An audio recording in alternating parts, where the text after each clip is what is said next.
Prime Minister of the Federal Democratic Republic of Ethiopia, who will speak on behalf of the African Group. Your Excellency, Mr. Meles Zenawi, you have the floor.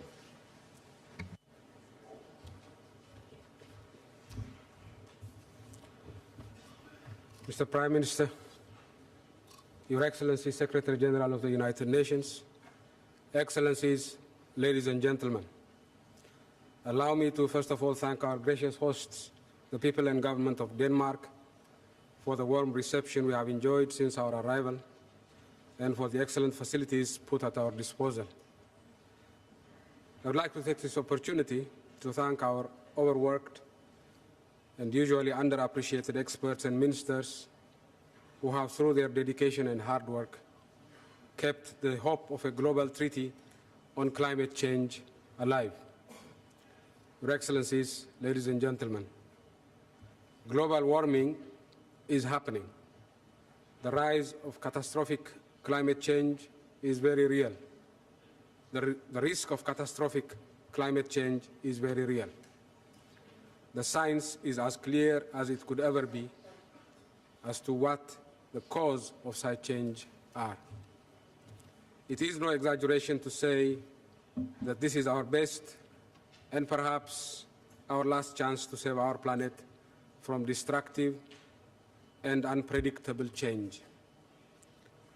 This is a test as to whether we as a global community are able to rise over our parochial interests to protect our common destiny. In a way, the climate change negotiations are about a lot more than merely addressing climate change issues. They are test cases as to how humanity is likely to face the emerging challenges of the 21st century. As globalization transforms the world into a single and tightly integrated economic space, how we manage global public goods, such as the environment, without a world government is likely to become a defining issue of our new century. If, through foresight, dialogue, and compromise, we succeed in addressing the threat of climate change, it would be reasonable to assume that we can manage similar challenges of our new century through collective effort. If we fail to rise above the current challenge of climate change, we will then have proved that global economic progress is based on a fundamentally dysfunctional global political system. Sooner or later, the economic edifice we have built will have to come crashing down. It is therefore true that in more ways than one, what is at stake here is the future of our species, the future of human civilization as we have come to know it. Africa is keenly aware of the significance of climate change negotiations and the Copenhagen Summit. That is why, for the first time since the establishment of the Organization of the African Union, Africa has decided to speak with one voice and to field a single negotiating team mandated to negotiate on behalf of all the member states of the African Union. That is why all the delegations of African countries participating in the summit are here to support and reinforce the common negotiating team rather than negotiate on behalf of their individual countries. Ethiopia is deeply honored to have been chosen to be the spokesman of Africa on climate change and to lead the common negotiating team.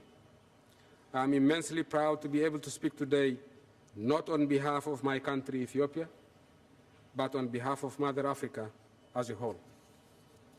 Your Excellencies, ladies and gentlemen, every one of us knows that Africa has contributed virtually nothing to global warming, but has been hit first and hardest.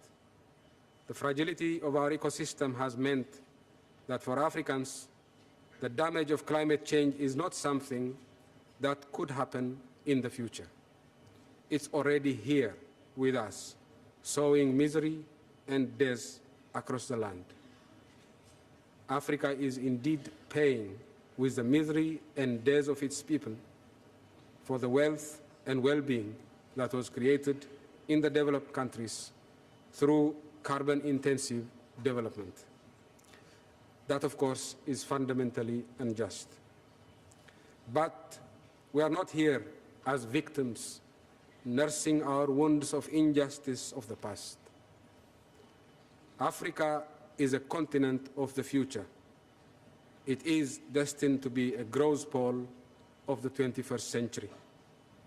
We are therefore here not as victims of the past, but as stakeholders of the future, reaching out across the continents so that together we can build a better and fairer future for all of us. Not only has Africa contributed virtually nothing to the current level of carbon emissions, but it is unlikely, under any scenario, to be a significant polluter in the future. Africa is a greenfield that can and wants to chart a different course of development, one that is not carbon intensive. To give just an example of my own country, Ethiopia, we plan to sustain our current double-digit rates of growth for the next 15 years, so that by 2025 we become a middle-income country. We plan to do so in a manner that would allow us to have zero net carbon emissions by 2025. Our ambitions as Africans are the same across the continent. When it comes to taking care of the environment, we occupy the moral high ground and are indeed proud of it. But we are not here to bask in the glory of our high moral standards and pristine principles. We are not here to preach or grandstand. We are here to negotiate, to give and take, and seal a fair deal, however messy such a deal might be. It is with this in mind that I wish to appeal to everyone to fill the gap we have in terms of carbon emission, so that we will all have the chance to adapt to the new circumstances.